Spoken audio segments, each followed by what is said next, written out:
And what are some of the goals on your radar as the state director for Veterans Affairs in Pennsylvania? That when you started, you said, I want to implement X. Okay, we've done that. Where are we going from here? What's the future look like? So one of the biggest things I want to do is bring more employers on board to hire more veterans. And I want to bring, 200,000 service members leave active duty every year. Why are they not coming to Scranton, Pennsylvania? Why can't we bring them back to Pennsylvania? So I'm having companies sign up for programs like Hire Our Hero, Department of Defense, SkillBridge. UPMC, Geisinger have signed up. They've been really successful on bringing service members back to Pennsylvania. What the program does, it allows you to take a service member that's on active duty, still being paid by Department of Defense, and they can come to Pennsylvania and work here for 4 to 6 months while they're still being paid by Department of Defense. And then the hope is that they love it here and they like their job and that you keep them and we bring them here to Pennsylvania. So that's just one of many programs to bring service members back to Pennsylvania. But I think if we look at our economy, it just helps to have more young contributing tax-paying citizens here in the state and the Commonwealth, and there's a lot of benefits for them to come to Pennsylvania. Hey friends, it's the Ryan Leckey Show.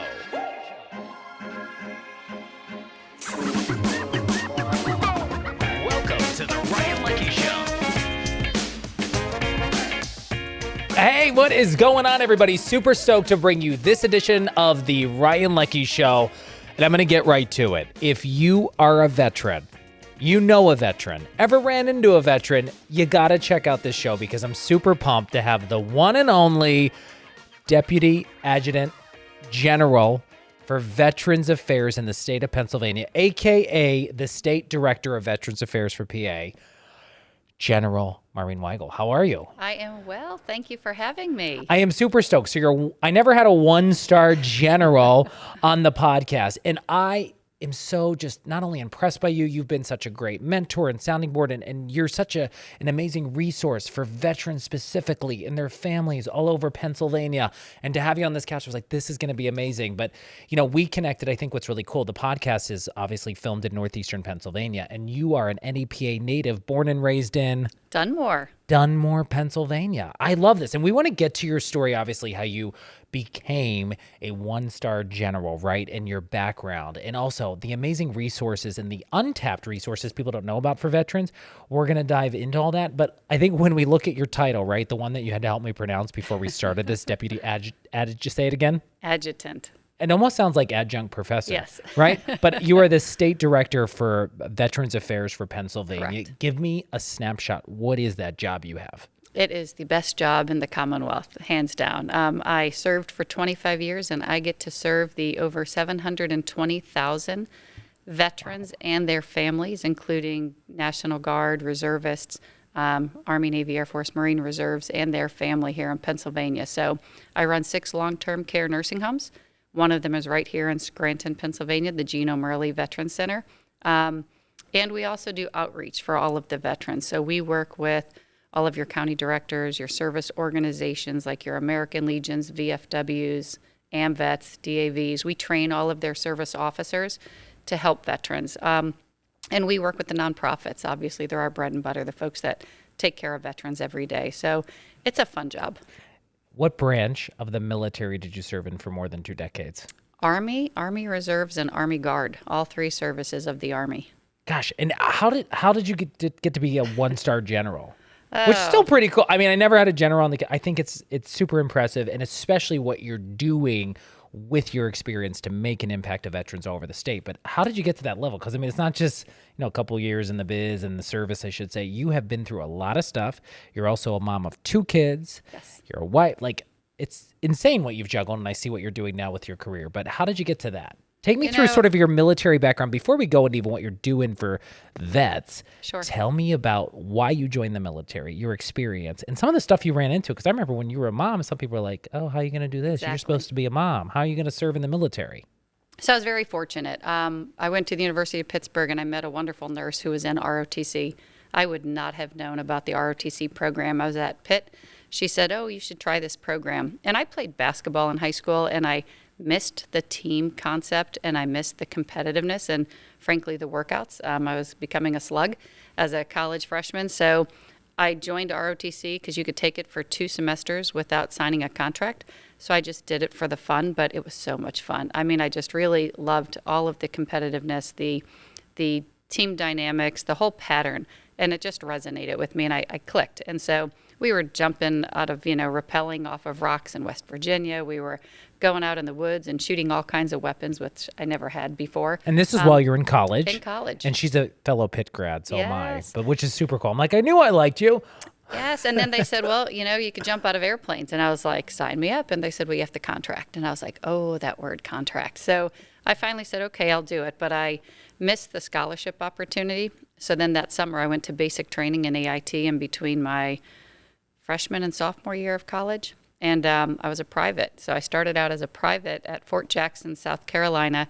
And I was in there with a bunch of women from all over the country. I mean, people that you would never have thought you'd hang out with. They were definitely not like my friends in Dunmore. And it was a very unique experience. I think anyone who went to basic training would say that. You had your moments. You were thinking, what did I just do? But it was interesting. At night, I'd hear the women crying. And I think I told you this last time we talked because many of them gave their children up, full custody, legal custody, so they can enlist. Because in 1991, you couldn't be a single mother and enlist into the military.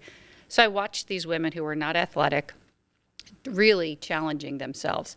Running was hard for them. Shooting weapons was hard for them. Doing all this, carrying a rucksack and road marching. But they did. And they were so proud on their graduation that I was like, wow, okay, I think I want to do this. And I think I want to go on active duty. So I came back and signed my contract and started my military career. Graduated from Pitt. Then I went on active duty for about 6 years. 10th Mountain Division. Went to Haiti in 1994. Saw a third world country. Just another eye-opening experience from a girl from Dunmore. And it was just every time I thought, maybe it's time to get out, other doors opened. So I was going to go to get my grad school, and someone said, you should join the Guard. And so I called, and I joined, and then they gave me a full-time position, so I kept on active duty. And then I had children, and I thought about leaving the military. Yeah, I have to jump in. So how did you navigate while you're doing all of this, right? Jumping out of planes, going to Haiti, doing stuff.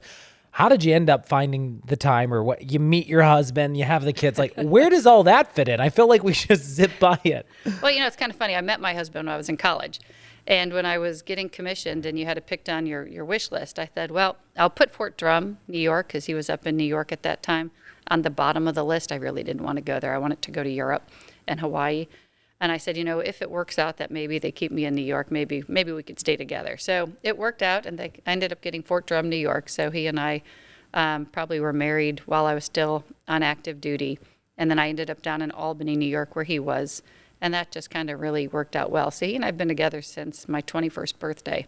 So it's kind of fun, a little over 30 years. And I have the most respect for anyone who serves, but I look at what you did, right? Like, you got the family thing going on, and some people go in and they serve, they do their time in the military, and they're like, okay, I'm good. I need to go back sort of civilian life, right? But for you wanted to keep growing and keep leveling up. So take me through that, I guess, like after, New York and how you ended up climbing through the ranks to ultimately help so many vets here at home. I think it's a lot of luck and just chances. So, when I was in New York and I had my 2 children, I actually gave birth to my daughter, and 5 weeks later, I was moving to Penn State to teach ROTC at Penn State right after I gave birth. And my husband was still working in New York, but his mother was sick. We wanted to move closer to Pennsylvania. So I applied for the position, and it just, luck would happen. I went on the interview, 8 months pregnant, never thought they would pick me. My husband's like, what are you doing? And I was like, well, they're not going to pick an 8 months pregnant lady to run ROTC.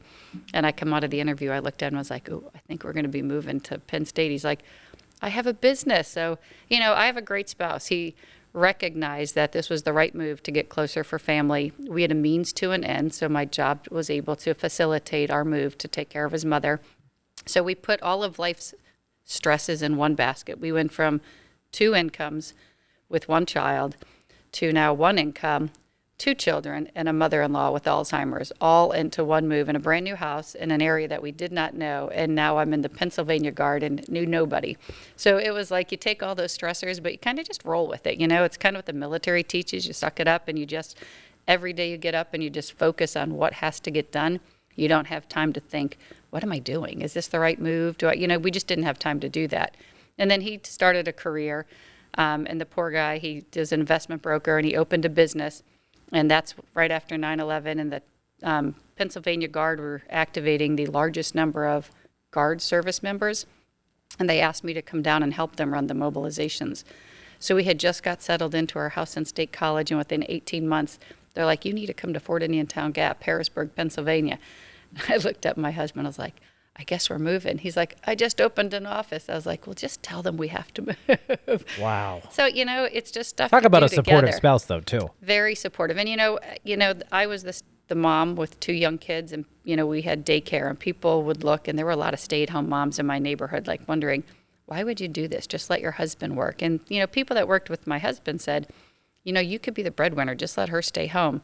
But neither of us, wanted to do that. And he supported me the whole time. So we moved to Fort Indian Town Gap, and I had a great job there, ran the mobilization policies. We had 34 killed in action. So it puts everything in perspective. We had a lot of work to do. And folks right here from the Carbondale area were part of that brigade combat team for 2nd Brigade. So we had to stand up, the funeral honors programs and the survivor outreach programs and taking care of military families. So, as stressful as it was, you knew you had to do this work. It was very rewarding. So every day that, you get tired, you're just looking at the families and the lives you're touching, and it just motivated you. And then I had the chance to go to NGB and take the lessons learned for mobilizing Pennsylvania Guardmen. NGB is National Guard Bureau. Got it. I'm making sure I have this right. Sometimes you and I talk on the phone and you'll drop acronyms. I'm like, hold on, back up a second, General. What do you mean? Yeah, so, every state has a National Guard, and then there's a National Guard Bureau in D.C., and it works right with the Department of the Army and Department of the Air Force. So I went down there to the national level to write national level policies on mobilization. So I went down, and again, we were debating, do you move the family to D.C., or does the family stay? And my kids were young. Were you ever over it, though, the moves? I mean, I feel like you leave New York, you go to State College, you buy the house. Then we're going to Fort Indian Town Gap, right? Yeah, and so at this point, we were like, do we move or not? But I was traveling so much, it didn't make sense. So I thought I was going to be on a 3-year tour. So I told my husband, no, let's not move. I'll just go down and for 3 years because I was traveling. And right towards the end of the first year and a half, they asked me to go to Iraq. And so I looked at my husband. I was like, well, you may as well just stay here in Harrisburg, and I'll just go to Iraq and come back. But, yeah, that was hard. My poor husband, I mean, we had a 1st grade and a 3rd grader, and here's their mom leaving. And, in Harrisburg, Pennsylvania, there's not a military base, right? There's no one there to take care of military families. So my children were the only kids in the school whose parent, let alone whose mother, was away in a war zone. And so it was really challenging. Now, some of the teachers really stepped up, and the community of care came in, but that's when I recognized there was such a disparity on what military families on active duty have versus military families for the Guard and Reserve that are leaving for those communities. So, we spent a lot of time then educating communities on how to reach out and take care of service members and know what to ask. So that, led to me staying at National Guard Bureau longer to now run family programs. So I'll come back to a lot of the programs that you took from your own life lessons to improve how the community helps veterans when they have, active duty military members away. But the one thing I wanted to come back to is you said, obviously, when here, you had to go to take your kids to daycare and stuff, right? And they're looking at you like, why is this woman going to Iraq to help blah, blah, blah, and be in a war zone? And she's a mom. How tough was that to combat that? Because I still feel like moms sometimes, people want to make moms choose between their kids and their career. And there's a way to have both. How did you navigate that? I was used to it. So when I was pregnant, people asked me why I wouldn't stay home and watch my children, believe it or not. And this was like 1999, my first child. So then when this happened, you just knew this was a decision my husband and I wanted to do. We made it together. So I really didn't care what people thought. I just felt worse for my husband because he was very an anomaly. There weren't many men in his position that were trying to, take care of young children and have, rely on stay-at-home moms and really try to build those relationships. So it's easier when you're the mom staying home and your husband's deployed because there's that community of women that can help you. So I felt it was worse probably and far more difficult for my husband. But my neighbors were wonderful, and they all stepped up and helped him and helped carpool and took turns doing things. And he became very resourceful, far more resourceful than I probably would have been. So thank God for my husband. He did great. And when you talk about when you were deployed to Iraq, right, to go to a war zone, husband's back home, tell me about your job over there and even some of the jobs you worked in when you were in Haiti in the military. So Haiti, I did a casualty affairs, which there weren't too many casualties in Haiti, thank goodness. Sadly, we had some suicides, but that was probably the majority of the issues. When I went to Iraq, they were looking at General Vaughn, who at the time was the director of the Army National Guard, thought the next Agent Orange for this generation was going to be folks impacted by mild traumatic brain injury, concussions from IEDs, from improvised explosive devices and I knew those. RPGs. Yeah, there you yeah. go. Vietnam PTSD was really prevalent because of the close combat and the way they fought. We have PTSD for Iraq, but we have more issues with, because of IEDs and the rapid concussive force on your body, mild traumatic brain injury. So I went to do a research project, which I had a lot of fun. I actually got to fly around on every type of aircraft and go out to every FOB. I'd fly in the middle of the night, and, the folks that were the SF guys that were taking me around, Special Forces, would let me use the night vision goggles, and I'd listen to what they were doing, and it was kind of a neat experience. I didn't tell my husband all the times I was traveling and where I went, but it was a great project. And I think when we came back, it did help, and we did use the data and the information to help service members long term now. So let's kind of fast forward, right? So you were from Haiti or, Iraq, helping out in war zones, and then you got the young kids at home. How did you keep in touch with your kids when you were like kind of out there on the front lines with your Skype team? back then. Skype was, I had a laptop, and so I would be able to Skype with the kids, and it worked really well. So thank goodness that they actually set up Wi-Fi for you. When I was in Haiti, we had to get in line, and they had like an AT&T call center, and you had to stand in a long line to wait for you to get a chance to get up to use the payphone, make a collect call or a call back home. But how much we've come, and then it was able to Skype with my children and see them. It was kind of fun. And walk me through then from that time when you were like full blown, when I think active duty, right, you're being deployed and all that stuff. When did things, I don't want to say settle down, but then help you transition to get to the role where you are as the state director of Veterans Affairs? Yeah, so Because I'm sure there were many stops. Well, so, at the end of being at National Guard Bureau, and I kept going up in rank and more opportunities because of experiences and what you've done. You've had more opportunities to get promoted and take on more responsibility. And you worked at the national level. And when I retired, I moved back to Pennsylvania to the state. And I was there. And when I retired, I didn't want to go to a corporation. I did info interviews. I went to S&P Global. I went to New York City. I looked at businesses on the stock market and thought, do I want to grind like this and go take it to the corporate level to go make real money, right? But it wasn't something I was interested in doing. And at the time I was working with amputees, and I was met some families who were struggling, and it was because what triggered the negative responses from the service members who lost limbs was those little things, not being able to tie your own shoe, not being able to button your dress shirt because you're missing an arm, not being able to walk down the street without your prosthetic leg, being seen because the static and, your pant leg is. And so the spouses really told me the problems their spouses were having, the service members. And I thought, wow, I want to work with these families and help them. So I started working with clothing manufacturers to find ways to make clothing adjustable for folks with prosthetic devices, not just service members, but folks that are diabetic, that lose a leg, tend to lose another leg, growing adults.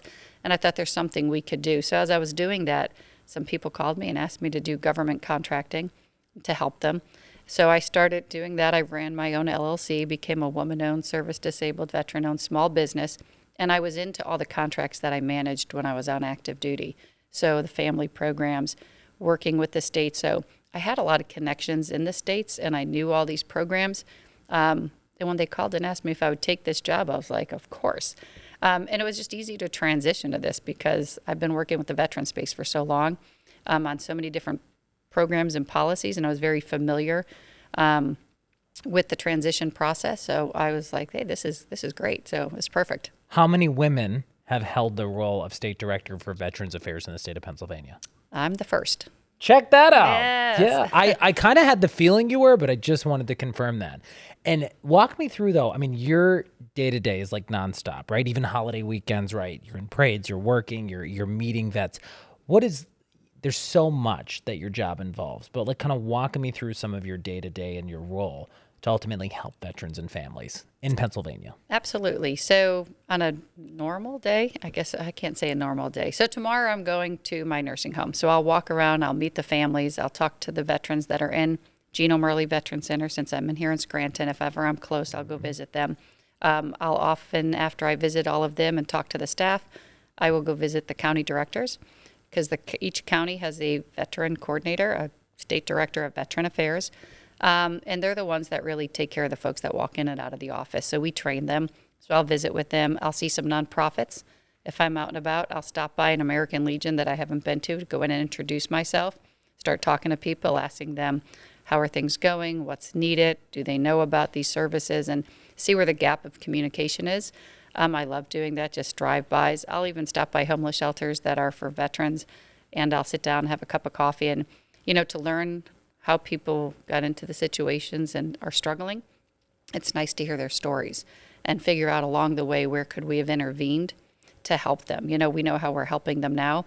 So I love talking to people. I love going out and just learning and listening and hearing their stories, because then all the wheels start spinning, and I'm trying to figure out how can we solve these problems on a larger scale and take them to the federal government and tell the federal government what we really need in the state. So it's fun. What's the reaction you get, though, when you're talking maybe to Vietnam vets and other people, and you're the one-star general, and they're like, wait, you're in charge? Oh, sometimes it's fun. When I go to the nursing homes on my worst day, having a bad hair day, I'm still told I'm the prettiest, general they've ever met. And I have to remind them, some of you are 99 years old. You've only met General Patton. That's not really a compliment, but we all laugh. So, but it's, they enjoy it. And because I'll sit down and I'll hold their hand and talk to them like a person. And sometimes they'll cry to me, and they won't cry to other people. But it's just really nice that they open up and share their stories and talk to you. And it's just fun to relate to them. Let's talk about the help for veterans and their families. What do you think are like sort of the best kept secrets, or the things that just haven't been maybe put out there enough that is available? And when you talk to these families and these vets, they're like, oh my gosh, is it knowing I can go to my county office that supports veterans? Like, let's talk about the resources and the help. Awareness is the biggest issue. I could talk about so many issues for veterans and initiatives for veterans, but it's just, where do veterans know to get help? So that's the biggest thing. We've created PA Vet Connect. You could just Google PA Vet Connect, and it'll connect you to your county offices, and it'll connect you to your American Legions and your VFWs. Eventually, you'll be able to see all of the nonprofits in an area, but at least those individuals can tell you where to go or connect you to my office. So if you want to know where the homeless shelters are that will accept women and children, because they're different. Those veteran service officers at the counties, they have access to that information and they can help people. But it's even employers, letting employers know the benefits of hiring veterans, how they can hire more veterans, that if they have veterans working for them, they can get free professional certification programs like a PMP, project management course, SHRM, Senior Human Resource Management course. All of those certifications cost thousands of dollars for an individual or a corporation. They're free for veterans and family members. So it's just, people don't know that. So there's so many resources, that's never the issue. It's making sure people know where to find the resources. Coming back to what you said, you go into some of these homeless shelters for veterans and you listen to their stories. Homeless vets, that's a serious issue in Pennsylvania and really around the country. Around the country. Why? Different reasons. So there's two different big demographics of veterans right now that are homeless. It's your over 65 population, Vietnam era veterans that may not know how to access the benefits. They don't know they qualify for benefits. They did not trust the federal VA when they returned, so they've not reached out for assistance. And when you're struggling and you can't work and you have a lot of pain in your body, so you can't physically go to work anymore, you don't go to the VA for your medical services, you end up in financial dire straits. And so you can't pay your mortgage, you get evicted, and you're out in the streets. It's really sad. There's many of them in that situation. And then there's some that spouses end up in long-term care. And again, they didn't realize their spouses can come in our nursing homes and they're losing $20,000 a month to skilled nursing for their wife who had Alzheimer's. And then they can't pay their bills and they're out on the streets. That's the older veterans that are struggling. And then you have young veterans that leave active duty, deployed multiple times. We're used to having a community of care on a military installation, far more than they've had in past generations of veterans. And now they're back in their communities. And when they left, they were in high school. Now they're back as adults, and they just don't know where to find the resources. And things changed. You know, what it was like being a high school student here, now being adults back in Scranton. You know, you just don't know where to go to find a job, where the good employers are. You've been away for so long, and now you came back with a wife and 2 children, and you didn't do a budget. And now, you know, where you had your housing allowance and your medical care taken care of, you didn't factor that in, and now that's all cut off. And so they struggle financially to make ends meet. So you'll have both. And of course, opioids and drug addiction and people suffering. A lot of the folks in the homeless shelters have had some issues battling addictions. And I think we should come back. PA Vet Connect. Yes. That's the place to Google to get to as a veteran, even if you have a family member who's a vet who's struggling Yes. with this stuff, to at least connect them to the right people to see what help is there. Absolutely. I mean, I had a neighbor stop me and she said, Maureen, can you help me? I have an uncle who he was a Vietnam era veteran and we don't know what to do with him. He has all these problems. And I said, does he go to the VA? Does he have a 214? Has he been getting help? She's like, I have no idea. And he's getting to the point where he's not eligible and or able to talk and articulate his issues. So we were able to jump in and find him a service officer and get him to the VA, get him his appointments, get him his paperwork, and then get him the help he needed and put him into a home. But, you know, there's so many people out there that don't know and they don't live next to me to reach out and ask, hey, how can you help? Because like I said, the help and the resources are there.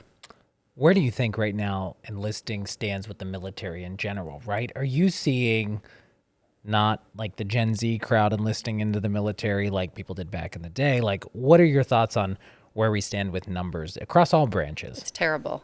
Sadly, only 1% of the population wears a uniform today. It's the lowest ever.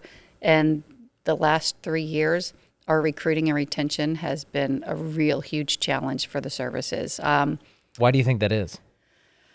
I don't think people know a lot of other service members, right? We all had an aunt and uncle or someone we knew that served in World War II or Korea, so we heard their stories or heard people talk about them, and we had a little respect for the service.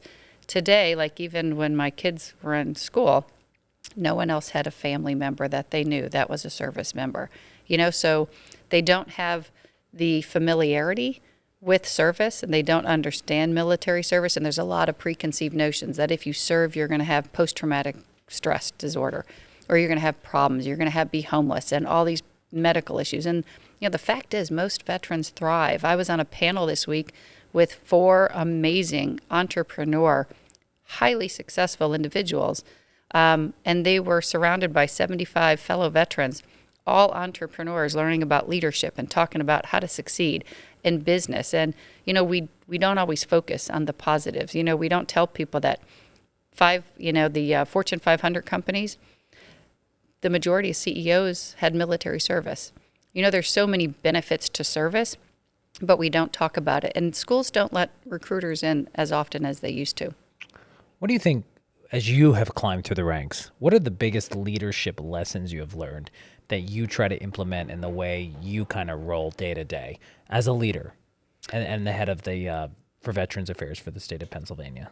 I think leadership is learning how to inspire others to want to succeed and want to help the team. I don't think anyone ever wants to come into work and try to sabotage a project and try to come in and just not do their best.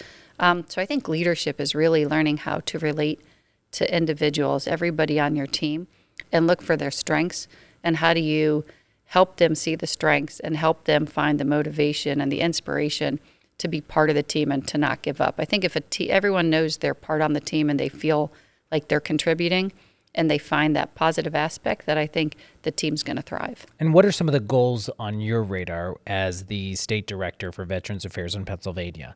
That when you started, you said, I want to implement X. Okay, we've done that. Where are we going from here? What's the future look like? So one of the biggest things I want to do is bring more employers on board to hire more veterans. And I want to bring, 200,000 service members leave active duty every year. Why are they not coming to Scranton, Pennsylvania? Why can't we bring them back to Pennsylvania? So I'm having companies sign up for programs like Hire Our Hero Department of Defense Skill Bridge. UPMC, Geisinger have signed up. They've been really successful on bringing service members back to Pennsylvania. What the program does, it allows you to take a service member that's on active duty, still being paid by Department of Defense, and they can come to Pennsylvania and work here for 4 to 6 months while they're still being paid by Department of Defense. And then the hope is that they love it here and they like their job and that you keep them and we bring them here to Pennsylvania. So that's just one of many programs to bring service members back to Pennsylvania. But I think if we look at our economy, it just helps to have more young contributing tax-paying citizens here in the state and the Commonwealth. And there's a lot of benefits for them to come to Pennsylvania. And you touched on a lot of the programs that are already in place, excuse me, with companies, right, for training for veterans. And you're a big proponent of making sure veterans can find work. Tell me about some of the nonprofits you are involved in when you're not hustling with your full-time job. So one of the nonprofits that I work with is Vets to Set. Yeah, which is super cool. Describe this for everybody. Give us a snapshot of what Vets to Set is. Sure. So two commercial production producers reached out to me a few years ago, and they had this great idea to help veterans. And on every production site, you have production assistants. It's really hard to get your foot in the door if you don't know the producers or someone to help you get into that. And every production site has production assistants, right? Then you also have unionized production assistants and teams. But a lot of people hire folks just for like 3 days, 4-day shoots. So what we decided to do is ask producers to bring veterans on, let veterans fill those positions to come in and learn the industry and understand what's going on. So we started out in New York City and LA. We launched it with some of the big producers. Now we have TV shows and movie producers on board. We had one female who started out as a production assistant in New York City on 30 Rock. Now she works full-time for SNL. I keep trying to get tickets, but she hasn't come through. But, I mean, it's just really cool to see that. All from this nonprofit, and people can learn more about it. The website is? vets2set.org. Got it. Yes, it's a lot of fun. Yeah, but I think that's so incredible, right? Just to make sure the people who have taken care of the country are being taken care of when they're here. Yes. And back home. Absolutely. Any other little Easter eggs, little gold nuggets you can sprinkle in for somebody who sees this and they know a veteran, know a family member who has a veteran in the house who might have been struggling with anything, right? Any other little nuggets you can drop in to be like, we can help, and here's some of the programs. Oh, my goodness. There's numerous programs to help all kinds of veterans that need anything, need any assistance at all. What I would tell family members, caregivers, is to not be afraid to look and ask for help. The help is here. There's a lot of resources for veterans, for service members, for family members. If you're a spouse, you can get your PMP and your SHRM courses and all these certification programs for free. So definitely what I would say is ask the question to someone, did you serve? And then ask them if they're aware of all their benefits. It's really beneficial for the family members to understand that. And will the county offices that, each county in the state of Pennsylvania has a point person, they can kind of walk people through this. They absolutely can walk people through that. So can your American Legions and your VFWs. They know all of the resources. We work really closely with them, and we work closely with all of my sister agencies. Department of Health, Department of Aging, Department of Human Services. We have 6 different committees that look at areas that veterans might need help. Homelessness is one area. Behavioral health is another area. Women's issues. Female are the fastest growing demographic of veterans. When I joined, only 6% of the population of armed services were female. Today, it's up to 16. Wow. So as more women leave, we need to make sure there's equitable services, especially in the medical and healthcare side of the house. Judicial and corrections, we have veteran courts, which are really successful. Lackawanna has a great veterans court, helping people and letting the judges understand that the veteran might have specific issues because of their service. So we want to make sure we get them the care they need before you just incarcerate them. So they have great programs. And then we work with education, employment. That's, one of my babies. So there's a lot of things we do for veterans and a lot of resources. There's so much, but So a great much. starting point, because this is a lot to digest. Counties. Yeah, the county offices, but PA Vet Connect. Yes. Google that, because that'll link you to the county office. Then they'll help you sort of unpack where you want to be, what you've done, and the help that's out there. Yep, and on PA Vet Connect, our address and our information is there, my office, and we have people that can help them as well. So claims and benefits are a big deal. This year, the PAC Act came out.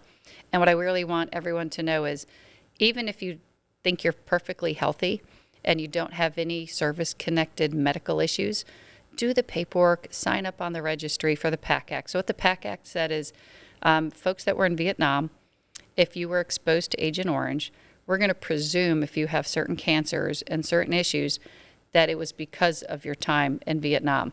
Where you used to have to do a lot of paperwork to prove it was service-connected, now it's presumed. So it makes the paperwork very easy and makes the process easier for you to get benefits. Now you heard of toxic burn pit in Camp Lejeune. Yes. All those toxic exposure. So now that's what we're doing for the Iraq and Afghanistan post-Gulf War veterans, to let them know that they should qualify. And many tell me, Maureen, I'm fine, I'm healthy. Well, I had a 41-year-old major who left the military, 3 young children, found out he had a very rare cancer. I was given a phone call, and I talked to this general, and he said, Maureen, I need you to help me. Can you help this individual? His paperwork's tied up. He's trying to get his 100% service connectivity disability rating from the VA, and it's tied up. My team got on the phone, called him. He was going through chemo. He said, I'm not doing well. I need to get this paperwork through. So we pushed it through. We were able to get it. He died 2 days later. But what that paperwork did, it now allows his wife to get $1,300 a month for the rest of his life for the 3 children. And it comes with so many other benefits. So, you never know what's going to happen. I would tell people to do the paperwork, put the claims in. Even if you don't want the money, donate it. But put the paperwork in just in case you ever need it. Put the paperwork in. Yes. That's the key point. Last thing is, I was thinking about you as I'm listening to you do this, and I know your kids are much older now, right? What do they think about Mom's career and what you've done? Oh, they love my network. They love to tap into all my contacts. Because you do a lot of cool stuff. I want to point out, it was the Armed Forces Day Parade, Yes. right, that you host in Philadelphia Yes. usually every year. And you were with a really well-known person, Robert Irvine from Yes. Restaurant Impossible, and a well-known chef. You do get to meet and work with a lot of people. But what I love, the common thread woven through you, and even when I see a lot of the work you're doing on Twitter, it's not just you like, hey, I'm chilling out with Robert Irvine, these quote-unquote celebrities. The common thread is you guys care about veterans and you Yes. want to help them. Yes. And he does that too with a lot of different work. There's But you met a lot of cool people. the Pittsburgh Steelers, the Eagles, the Pirates, the Phillies, the Flyers. They've been so philanthropic. They donate so many jerseys and things to the veterans. They'll come to my nursing homes and visit the veterans, and it's just a great thing. And I just happen to get to fly on a helicopter and walk, pick them up and take them to point A to point B. And my husband's like, you're sitting with Rocky Bleier? What? You're with all these former Steeler players from the 70s, and but the veterans love it. That's the cool part. Seeing the veterans, just their eyes light up when they see some of these celebrities. Robert Irvine also came to some of my nursing homes and cooked for them. Wow. Yeah. That's incredible. I Yeah. guess last thing before we wrap this up, best part of your job every day, best part of it. Because you do a lot. I mean, and I know sometimes I look at your Twitter and where you are with events and some of the veterans. I'm like, oh my God, when does this woman sleep?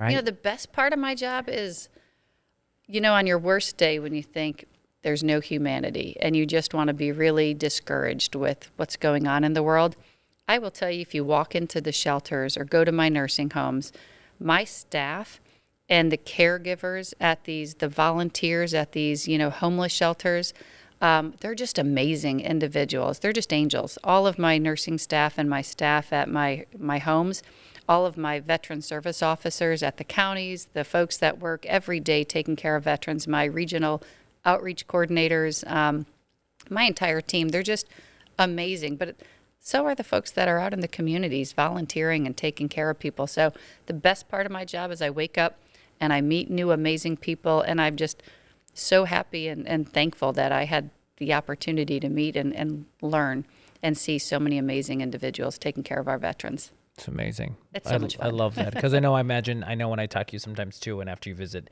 a veteran's home and the people you meet, right? It kind of sometimes gives you that shot in the arm. You need to keep going. Oh, absolutely. So easy. Puts things in perspective. Yeah. All right.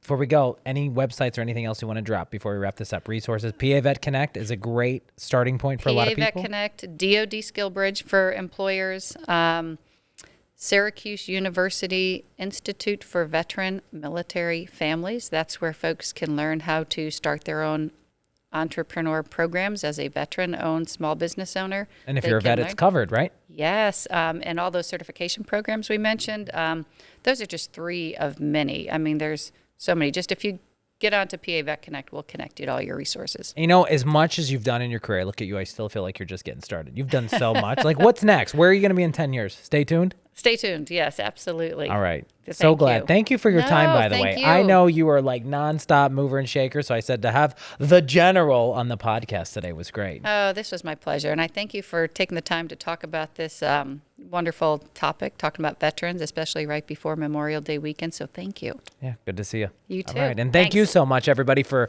checking out another edition of the Ryan Leckey Show with the general today. All right. Peace out.